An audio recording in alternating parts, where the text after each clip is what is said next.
Our speaker today is Sonia Vanderhoeven. Sonia is a plant biologist specializing in biological invasions. Sonia has been working in the fields of evolutionary ecology, societal perception of environmental issues, and the development of decision support tools. She is currently working as a science officer at the Belgian Biodiversity Platform, which is a science policy practice interface funded by the Belgium Science Policy Office, where she facilitates science policy processes on invasive alien species and biodiversity at large. I'm now going to hand over to Sonia, if that's okay with you, Sonia. Yes, thanks a lot, Sharon, and thanks for the invitation to present our work here at Alien CSI's workshop. So I was invited to present you this project. This is a project which is, I would say, almost finished, but not yet. This project aims at mobilizing the evidence to improve invasive alien species decision making, and it is called TrIAS. So as you see on this first slide, we are quite a big team. And I've just seen that some of the members of TrIAS team are actually taking part to this session. So I will present them later on. So I'm trying to change, okay. Well, when we started with this TrIAS project, it was in 2016. And we were, at that moment, we were actually quite proud in Belgium. We had a set of tools in support of decision making in Belgium. We already had an information system, we had early warning initiative, and we had a risk assessment protocol. And I must say, because we were quite proud of it, because we were quite well compliant with what was requested to implement the EU regulation at that moment in Belgium. But in the same time, we were somehow confronted with some difficulties in mobilizing the evidence that was needed to support policy decision. The reason why is because the data and the evidence was actually scattered a little bit everywhere in different initiatives, in different institutes, and also because we really lacked the timely, sorry, it goes too quick, I don't know why it works. Well, I will try to speak quickly. Sorry. So we were, the evidence was not timely available. So this is why we developed the TrIAS cycle. And especially, we were not really able to answer some of the questions of decision makers or managers who wanted to know whether there would be a new Japanese knotweed in the future for Belgium, or whether biological invasion was really a concern for natural areas, or more for we had no idea of an official list of alien species for the Belgian territory. There was no real reference in Belgium, official reference, and also we had a lot of different data available for the occurrences, but no real merged data set for all those species. So that was the very first idea and the very first step of TrIAS project. We needed to develop a checklist of alien species for the Belgian territory. And the way we do it is highlighted here on this slide. This is the process that we do for both for the checklist, but also for occurrence data. We start from an individual data set, as it is highlighted here, with the Manual of Alien Plant of Belgium. And so this is the authoritative list of exotic plants for Belgium. And each data set is published to GBIF so that anyone can download it, anyone know how to cite it, because the way to cite it is explicit. You have a DOI, you also have all the metadata associated to the data set. And so by doing so, we actually tidy the data. We help the owners of the data to publish them to GBIF, so that at the very end of the process, all those data are digital, machine readable, they are tidy, they are standardized, so anyone can use it. And so all those data, the data that we are using for building the checklist, but also the occurrence data, are published through GBIF. And we do it because in the same time, we want to benefit from our data, but also from other data that have been published to GBIF. And then we retrieve the information from GBIF to build a Belgium Unified Checklist, which was used to build the global register of IAS for Belgium in Greece. And also we have all the associated occurrences to that. I'm sorry, I will go back again. Do you see clearly my screen? Because it goes much too quickly, and it's really difficult for me to... Do you still see my screen? Yes. But maybe it's better if you don't mind. I prefer looking at like that. If you can read, it's going to be better, because otherwise it goes too quick and I can't. It's perfect. Perfect. So that's much better. I can take my time. Otherwise, we are going to stop in 5 minutes already. And so retrieving all the information from GBIF allows us to build this Belgium Unified Checklist, which we used as an official data set to Greece, as I told you, and also for all of the species which are present on this unified checklist, we can also associate the occurrences, which allows us to build what we call the Occurrence Cube.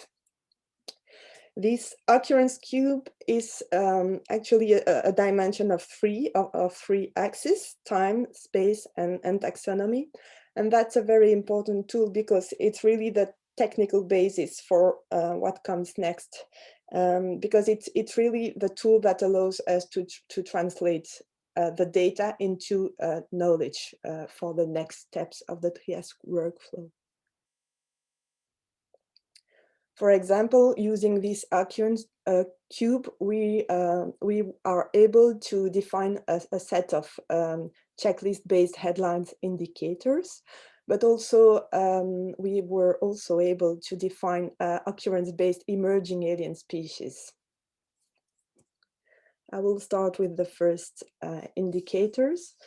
So within the alien checklist, the unified checklist, it's not only a list of species, but for each of the species, we also have additional information, such as the pathway of introduction within the Belgian territory, or the year of first introduction. And here are the three examples of those indicators. The first one is the number of alien species introduced in Belgium according to time.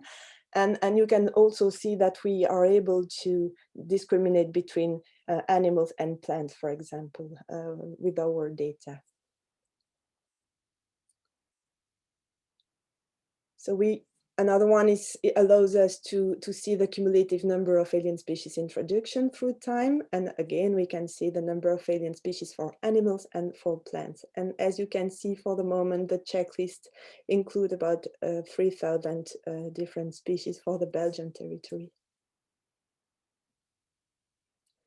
As I told you, for each species, we have information regarding the pathway of introduction. And so this Occurrence Cube, this analysis allows us to perform some pathway analysis. On the left, you can see the number of introduced taxa for each of the main pathway category. And as I showed you previously, you can see that we can discriminate between the pathways relevant for plants, for vertebrates, and so on. So this is really an informative tool.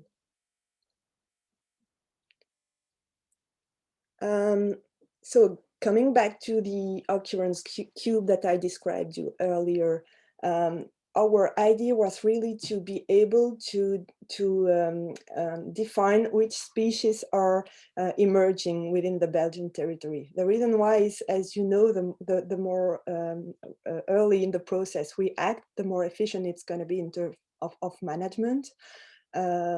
So we wanted to know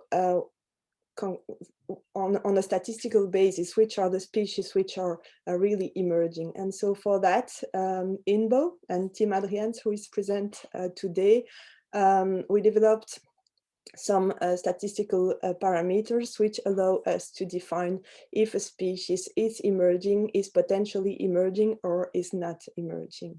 And I've chosen here a set of examples. On the upper part of the slide, you can see Pachycandra terminalis. And as you can see at the beginning, when it was introduced, the very first year, it was not emerging. And then it was potentially emerging. And from 2010, it starts to be emerging within the Belgian territory. Another example showing contrasting pattern is Hydrocotyl ranunculoides. And here with that species, it seems that the trend is actually decreasing, and it's probably due to big management efforts regarding these species on the Belgian territory. An additional features that we have is also that we are able to define those emerging species, but not on the whole territory, but to make a focus on area of biological interest, such as Natura 2000. And here you have on the bottom, you have 2 examples of species which are emerging in such Natura 2000 habitats.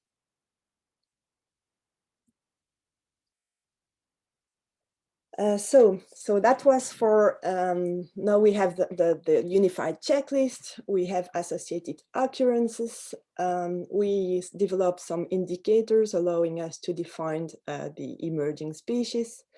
But the next step is what we want to do is for those emerging species, we want to identify the ones for which a pest risk analysis is necessary to engage into another more formal process, or to take some management measure in 2 places. So now the next steps is the development of the risk maps. So I have chosen here Vaccinum corymbosum, which is a species which is well known. And on the map there, you can see that there are a few populations which are highlighted in blue on the map. And for each of the species, we also have developed some risk maps allowing to identify the area that are most at risk at the Belgian territory. So they are indicated here in red on the second map, current risk map. And also for each of the maps, we have the associated confidence level, yes, at a geographical level. And also these risk maps was built on the current condition, but also considering different climate change scenario, and this allows us to develop the last type of maps that you see here on the screen, the climate change increase, and in particular for that species, you can see that the southern part of Belgium is expected to be more suitable considering climate change condition for that species. So we have now such maps developed for many species, or it's becoming increasing. And so this is a picture of a tool that is being recently developed, so that any user for the species already present in the database can visualize the occurrence data, model data, based on the different scenario, the historical climate data, or the different climate change scenario. And all those maps can be visualized, and you can also, I didn't show it here, but you can also visualize the different ecoregion or bioregion within the territory of interest. So this is accessible to any kind of user by now. And as I told you, in Belgium, we already had the Harmonia Plus, which is a risk assessment protocol. It is used by ourselves, but also by other member states, such as the Luxembourg. And we have Christian Ries present today, so he can tell you more maybe later about how Luxembourg has used Harmonia Plus. But so for all those species which have been identifying as being emerging, we can decide which one we want to perform risk assessment. And one big result of this TrIAS exercise is that when we developed those emergent indicators, we didn't expect so many species to be, because if I remember well, almost half of the species listed on the unified checklist is actually considered to be emerging in using one or other parameters. So actually we hope that by using those tools, we would be able to identify a set of species which are of interest for risk assessment, but at the end we have so many that it's not that automatic, and we have to perform some choices based on different criteria. And this is where we can consult with policymakers or managers, people from the field, to decide which species we want to perform the risk assessments. And a big improvement as well is that by now the Harmonia Plus is also can also be used for assessing marine species, which was not the case so far, but we are currently testing it for a set of marine species.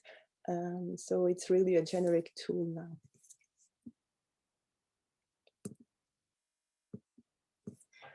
So by developing all these workflow, we had a set of criteria that we really wanted to keep from the very beginning of the project up to the end. So the whole process and the whole workflow is developed to be open. So all the software are open, all the data are published on GBIF. So it's really, openness is really at the heart of our philosophy. This is also why we want all the data to follow the FAIR principles, which mean that we want all the data to be findable, easily accessible, interoperable, and reusable.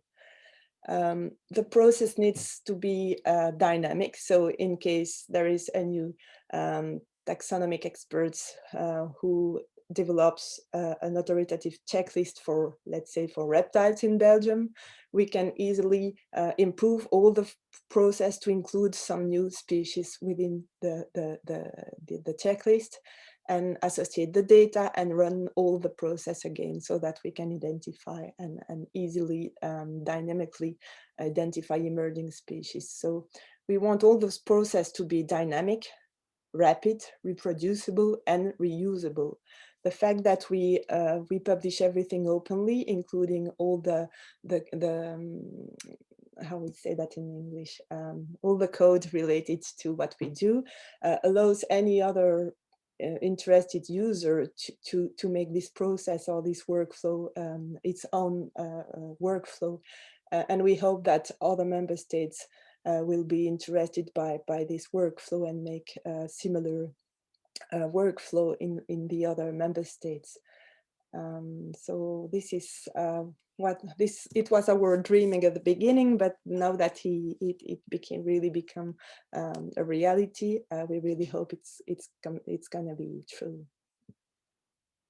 So this was the picture taken at the TrIAS kickoff meeting. Now we have a set of people who left the project because we are almost at the end of it, and some new members joined during the process. So that's it for myself. I welcome any kind of questions, but I just want to let you know that in case you have questions which are much too technical for me, I will ask some people of the team, including Tim, probably, to help me answering those questions. So voila.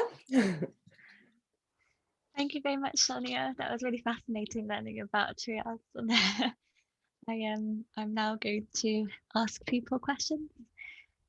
So the first person is Helen. Would you like to ask your question, Helen? Or? Yes, I certainly can. I think it overlaps quite a lot with some of the others as well around so the risk maps that you're displaying, and I really love the idea that you have created this online tool with the climate change aspect. But I wonder if you included other aspects of environmental suitability within that. So for example, land use or whether it's possible to refine those risk maps at all on the basis of individual species traits and characteristics.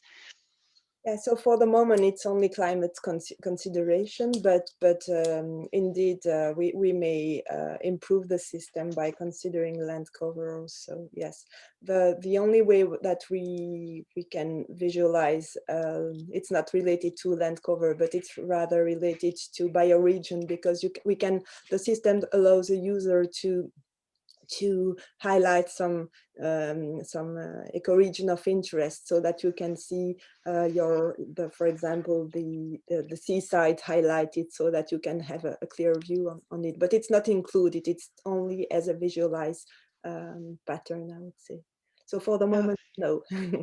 No, I should have said as well, thank you for an excellent talk. It was really great to hear it, and it's been wonderful to follow the progress of TrIAS over the years. It's really a fantastic initiative, and I think that the lessons that we can all learn around the openness of data and the sort of interoperable tools and things are incredibly valuable. But I also won't dominate with any further questions, but I think all of the work you're doing around the risk communication side is really fascinating as well. So yeah, congratulations and thank you. Back to you, Siobhan. Oh, thank you, Helen, Sonia. The next person is Pericles. Would you like to ask your question? Hi there. Thank you for this presentation. Sorry, I just came back from the field walk. I joined for the presentation. It was an excellent presentation and nice work that you've been doing there. No, my question was similar to all others. It's about the risk maps and how do you develop this and what criteria do you use to develop these risk maps? So I think that question will answer most of the questions that have been raised. Thank you for this presentation. It was excellent. Thank you, Thank you. We have a paper in preparation, and yes, we presented this climate maps work package during the TrIAS, the Neobiota conference in September. So you might be able to find the poster somewhere on the big internet. Yeah.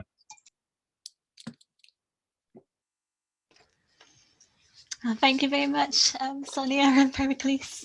So Pete Brown, would you also like to ask your question to Sonia? Thank you. Yeah, I think again, it's really very similar to the other questions. It's kind of been covered. I suppose one follow-up question. So I was asking about if land covers included and maybe altitude and these sorts of factors in these risk maps. But I wonder how once these other things are incorporated later, maybe the process of assigning species to the suitability of different habitats. If you see what I mean, how would you go about that? You presumably have to consider each species individually and just base that on judgment of which habitats are more or less suitable for that species. Maybe I can ask Tim to help me answering those questions, because I think it's a bit better than myself in answering those kind of questions. Tim, do you want to help me? Yeah, so I think I have to correct you there, because first of all, we do have, apart from climate, also Corinne land cover included. So actually to quickly tell you how the risk mapping is done, because we wanted to implement a procedure that could fit multiple species at once. We've chosen to use the classic species distribution modeling approach. It's actually also in line with what is used as a procedure to underpin the European risk assessments for the Union list. So this is nicely in line. And what happens is that actually we use GBIF data to calibrate a global model using ensemble modeling procedures. So classic SDM sometimes you could say biomod-like approach. And then we scale it down to the European level using the European cube. So that's the cube that Sonia explained in her talk, which is a combination of place, time, and space, and taxon. So actually we use GBEF data, but not in a classic way. We also take into account the uncertainty on the coordinates there. And that's, I think, a very important improvement that is achieved through this workflow. So it does include some land cover, well, only Corinne land cover, and this certainly is an area where we could improve the maps even further. When we scale down the climate data, we use specific climate data from the Royal Meteorological Institute of Belgium. So they have used downscaling procedures actually to make specific and very detailed 1 kilometer grid climate data for Belgium. Belgium is a small country, so forecasting the weather, for instance, in Belgium is difficult. And the weather at such small scale is very erratic. So this gives inherent problems when you want to model potential distributions of species.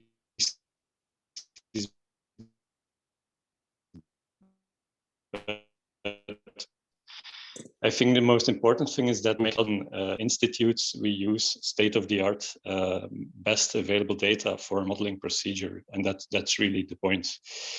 So with regards to Pete's question, how do we judge on suitability of different habitats to species?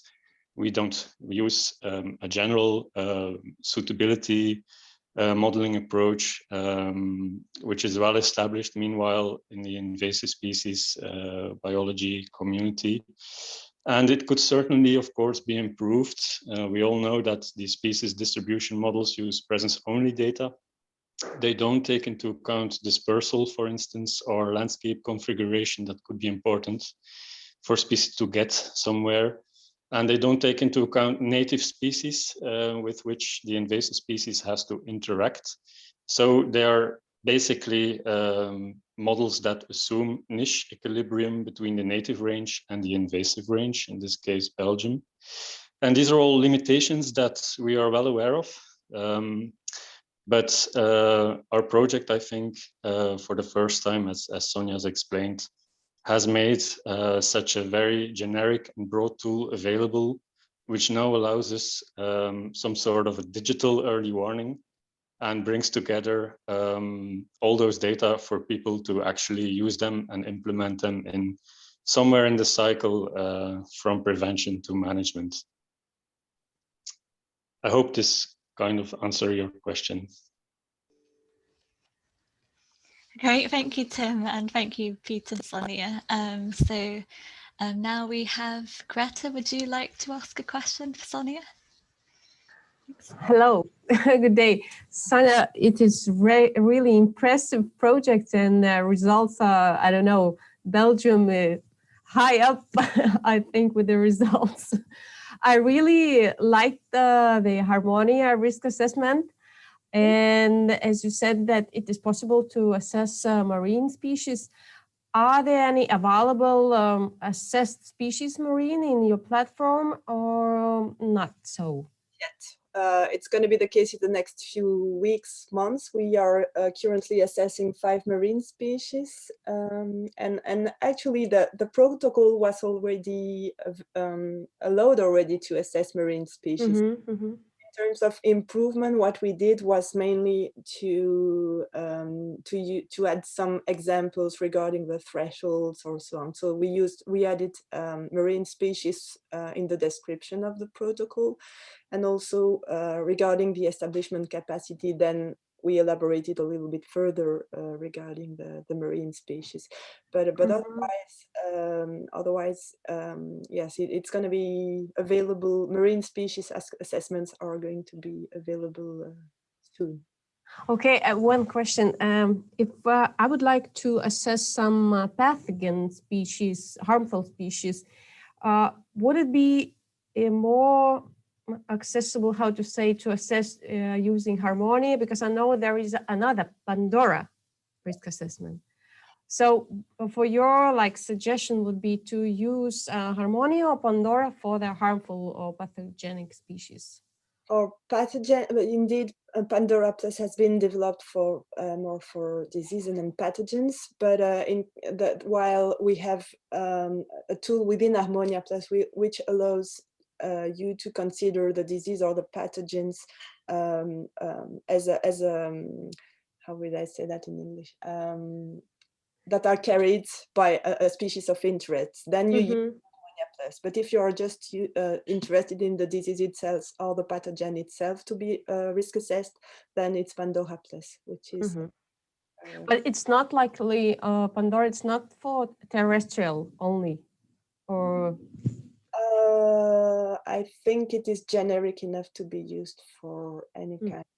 Yeah, to be checked, because we didn't we didn't go further with Pandora Plus the way that Harmonia Plus, but I think it's general enough to be used. Yeah. Okay, thank you so much, and congratulations with the results. and they're really kind. Thank you. Well, thank you, Greta, and thank you, Sonia. We also have a question from Colette. Would you like to ask a question too? Thank you. Yes, hello, hi. Yeah, hello, Sonia. Great presentation as always. And again, look, fantastic to see how over the years you keep progressing the work on invasives from data to assessments and again, these tools for supporting decision making. It's brilliant. I only had one question. When you were going through the maps and you were showing the graphs of the results of where you see if something is not emerging or potentially emerging or emerging. And it kind of occurred to me, I'd love to do something like that here too in Ireland, but I feel that, you know, if we're just using the occurrence data and what's being reported, it'd probably be biased on recorder effort because we don't have any kind of systematic baseline surveys here that are repeated to get good quality data. Is recorder effort accounted for in your analysis or do you need to? Perhaps you have good systematic surveys there. No, we don't have systematic surveys, so we account for a bias in the system. And Okay. I may ask Tim to support in answering how we did. But we know there are some bias for sure. But it's all a question of balance. If you want to use the available information the best you can to answer the policy needs, or if you and then you do it knowing that there are some bias and you do your best to consider them the best you can. But having those bias in mind, you can, however, develop something which is reliable and usable by the policymakers. Or if you want to go without any kind of bias, having the most perfect data, which is not, it's never true actually. You never know. You never had the perfection in terms of reliability of the data. So it's really a question of balance to find. And regarding how we manage the bias, Tim, are you still there to answer Colette's question? Yes, I'm here. So that's exactly right, Sonia. What you just we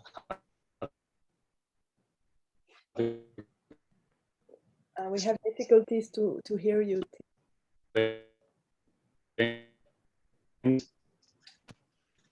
You might need to check your video off, Tim. Very long discussion how modeling procedure would detect emerging species, and we've ended up with a route method, but basically chose to go for like a model analysis data. Can you hear me? Because I'm in. We can't hear you very well, Tim. Yeah, perhaps turn your video off if you can. It might help, I think. Is that better?